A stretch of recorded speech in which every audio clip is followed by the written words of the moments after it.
নমস্কার, আমি doctor Arnab Ghosh Chowdhury, director Dyuti cardio and gastro solutions, city centre, Durgapur. তো এখন আমরা আলোচনা করব কার্ডিয়াক অ্যারেস্ট এবং হার্ট অ্যাটাক এটা নিয়ে।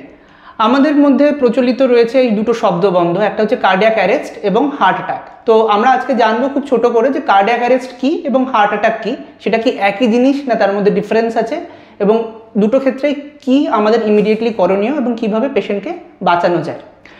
কার্ডিয়াক অ্যারেস্ট মনে হচ্ছে হঠাৎ করে হার্ট আর কাজ করছে না। তো হার্টের বেসিক কাজ কি, সেটা হচ্ছে পাম্পিং করা। অর্থাৎ হার্ট হচ্ছে এমন একটা অঙ্গ যেটা প্রত্যেক সেকেন্ডে বা প্রত্যেক মিনিটে 60 থেকে 100 বার কন্ট্রাক্ট করে, অর্থাৎ এবং কন্ট্রাকশনের মাধ্যমে হার্ট থেকে সারা শরীরে রক্ত সঞ্চালন হয়।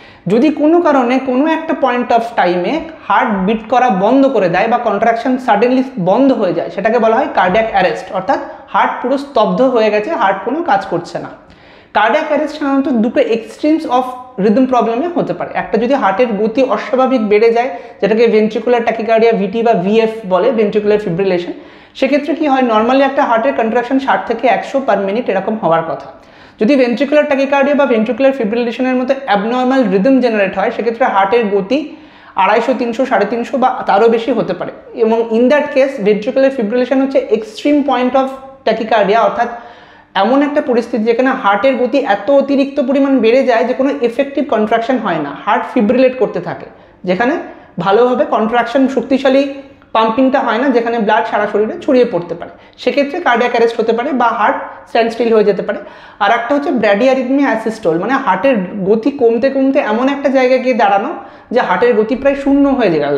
নর্মালি হার্টের গতি 60 থেকে 100 থাকে, যদি সেটা 30 বা 20 হয় বা আরও কম হয়, তাহলে হার্টের কন্ট্রাকশন ধীরে ধীরে কমতে থাকে। যদি সেটা সম্পূর্ণ শূন্য হয়ে যায়, তাকে বলা হয় অ্যাসিস্টল, মানে হার্ট বন্ধ হয়ে যাওয়া। সেটাও কার্ডিয়াক অ্যারেস্টের কারণ হতে পারে। তো যদি হার্টের গতি বৃদ্ধির কারণে কার্ডিয়াক অ্যারেস্ট হয়, সেক্ষেত্রে ইমিডিয়েটলি শক বা ডিসি কার্ডিওভার্সনের মাধ্যমে আবার হার্টের গতি পুনরুদ্ধার করা সম্ভব। আর যদি সেটা হার্টের গতি কমে যাওয়া বা অ্যাসিস্টলের কারণে হয়, সেক্ষেত্রে হার্টের গতি বাড়ানোর জন্য কিছু ইনজেকশনস রয়েছে, সেগুলো দিলে অনেক ক্ষেত্রে কাজ হয়, বা টেম্পোরারি পেসমেকার ইমিডিয়েটলি করে হার্টের গতি আবার বাড়িয়ে দেওয়া সম্ভব। তো ইমিডিয়েটলি কার্ডিয়াক অ্যারেস্ট হওয়ার পরে যেটা সবচেয়ে দরকার, সেটা হচ্ছে ইমিডিয়েটলি সিপিআর স্টার্ট করা, মানে কার্ডিও পালমোনারি রিসাসিটেশন যেটাকে বলে। অর্থাৎ হার্টকে বাইরে থেকে পাম্প করা, যাতে কিনা হার্টের মধ্যে কিছুটা হলেও কন্ট্রাকশন আবার তৈরি হয়। যেটা আমরা অন্য কোনো একদিন বলবো যে সিপিআর কীভাবে দেওয়া হয়। তো বেসিক কনসেপ্ট হচ্ছে বাইরে থেকে হার্টকে পাম্প করা, অর্থাৎ পাঁজরের উপর দিয়ে, বুকের উপর দিয়ে হার্টকে জোরে জোরে পাম্প করা, যাতে হার্টের কন্ট্রাকশন ফিরে আসে। এবং অবশ্যই যত তাড়াতাড়ি সম্ভব পেশেন্টকে হসপিটাল বা ইমার্জেন্সিতে নিয়ে গিয়ে কী কারণে কার্ডিয়াক অ্যারেস্ট হয়েছে সেটা দেখে, হার্টের গতি বেড়ে যাওয়া বা ভিটিভিএফ হলে ইমিডিয়েটলি শক দেওয়া, বা হার্টের গতি কমে যাওয়ার জন্য হলে ইনজেকশন ওষুধপত্র দেওয়া বা টেম্পোরারি পেসমেকারের মাধ্যমে জীবন বাঁচানো সম্ভব। তো এইটা গেল কার্ডিয়াক অ্যারেস্ট, অর্থাৎ হার্ট হঠাৎ করে বন্ধ হয়ে গেছে। দ্বিতীয় আসছে হার্ট অ্যাটাক। হার্ট অ্যাটাক কি, সেটা হচ্ছে হার্ট যেহেতু একটা ভীষণ বিজি অর্গান, আমি বলবো যে প্রত্যেক মিনিটে তাকে 60 থেকে 100 বার পাম্প করতে হয়, সেই জন্য তার নিজস্ব রক্ত সঞ্চালনও ভীষণ রকমভাবে জরুরি। কারণ হার্ট যেহেতু ভীষণ অ্যাক্টিভ অর্গান, প্রত্যেক মুহূর্তে প্রত্যেক সেকেন্ডে তার নিজস্ব অক্সিজেন রিকোয়ারমেন্ট রয়েছে, পুষ্টি অর্থাৎ গ্লুকোজের রিকোয়ারমেন্ট রয়েছে। সেই জন্য প্রত্যেকটা হার্ট সেলে যথেষ্ট পরিমাণ রক্ত সঞ্চালন প্রত্যেক মুহূর্তে হওয়াটা খুব দরকার। সেই জন্য হার্টের যে নিজস্ব রক্ত সঞ্চালন আছে, যাকে করোনারি আর্টারিজ বলা হয়, মানে যে ধমনির মাধ্যমে হার্টের মাসলে রক্ত সঞ্চালন হয়, সেই ধমনিতে যদি মেজর কোনো ব্লকেজ হয়ে হঠাৎ করে রক্ত সঞ্চালন বন্ধ হয়ে যায়, তখন হার্ট অ্যাটাক হয়। অর্থাৎ হার্ট অ্যাটাকের কারণ হলো হার্টের নিজস্ব রক্ত সঞ্চালনের কোনো রাস্তা যদি বন্ধ হয়ে যায়, সেক্ষেত্রে সেই মুহূর্তে হার্টের একটা অংশে রক্ত সঞ্চালন পুরোপুরি বন্ধ হয়ে গিয়ে সেই অংশটা আর কাজ করতে পারে না, এটাকে হার্ট অ্যাটাক বলা হয়।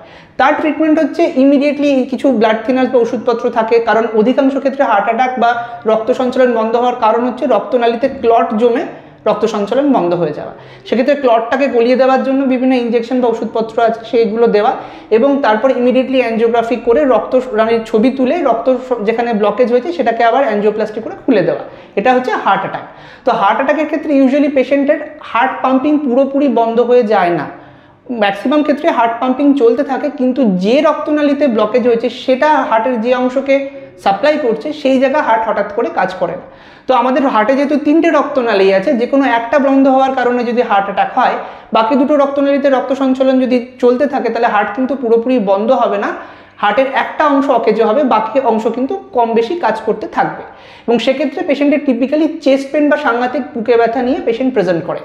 তো সেক্ষেত্রে ডেফিনেটলি হার্ট অ্যাটাকও একটা এমার্জেন্সি, বাট হার্ট অ্যাটাকে পুরোপুরি হার্ট স্তব্ধ হয়ে যায় না, এবং পেশেন্টের বুকে ব্যথা থাকা সত্ত্বেও অধিকাংশ ক্ষেত্রেই পেশেন্ট কিন্তু কনশাস বা সংজ্ঞাত উনি কনশাস অবস্থাতেই থাকেন। তো সেক্ষেত্রে কিছুটা হলেও আমরা সময় পাই, এবং সেক্ষেত্রে যেরকম বললাম যে হার্ট অ্যাটাক হওয়ার যে কারণ সেটার জন্য যে স্পেসিফিক চিকিৎসা পদ্ধতি রয়েছে, কিছু ইঞ্জেকশন ওষুধপত্র দিয়ে ক্লট গলিয়ে দেওয়া এবং যত তাড়াতাড়ি সম্ভব অ্যাঞ্জিওগ্রাফি করে ছবি তুলে ব্লকেজ কোথায় আছে দেখা এবং সেই ব্লকেজটা খুলে দিয়ে রক্ত সঞ্চালনকে আবার স্বাভাবিক করা, এইটাই হচ্ছে হার্ট অ্যাটাক।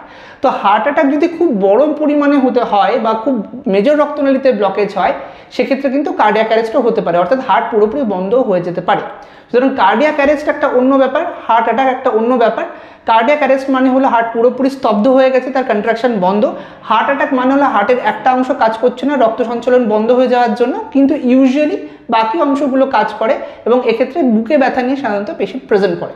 খুব সহজ করে বলার জন্য ধরুন আমাদের বাড়িতে সাধারণত একটা ইলেকট্রিক্যাল সিস্টেম আছে এবং একটা জলের লাইন থাকে, বা ধরুন আমাদের একটা ফ্লোয়িং সিস্টেম আছে। তো ইলেকট্রিক্যাল সিস্টেমে যদি আমাদের সমস্যার সৃষ্টি হয়, হঠাৎ করে ইলেকট্রিক্যাল সিস্টেম বন্ধ হয়ে যায়, তাহলে হার্টের কন্ট্রাকশন বা গতি স্তব্ধ হয়ে যাবে, সেটাকে আমরা কার্ডিয়াক অ্যারেস্টের সাথে তুলনা করতে পারি।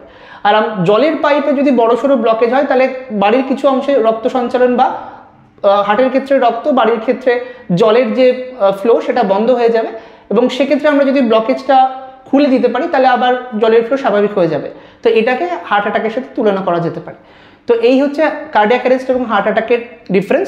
দুটোই খুব সিরিয়াস সিচুয়েশন, তবে কার্ডিয়াক অ্যারেস্ট হচ্ছে সবচেয়ে বেশি সিরিয়াস আমি বলবো, যে ক্ষেত্রে ইমিডিয়েটলি পেশেন্টকে ট্রিট না করলে অধিকাংশ ক্ষেত্রে পেশেন্ট মারা যান, এবং হার্ট অ্যাটাকের ক্ষেত্রে কিছুটা সময় যদিও আমরা পাই, সেটাও যথেষ্ট সিরিয়াস একটা সিচুয়েশন, এখানেও ইমিডিয়েটলি ট্রিটমেন্ট করাটা দরকার।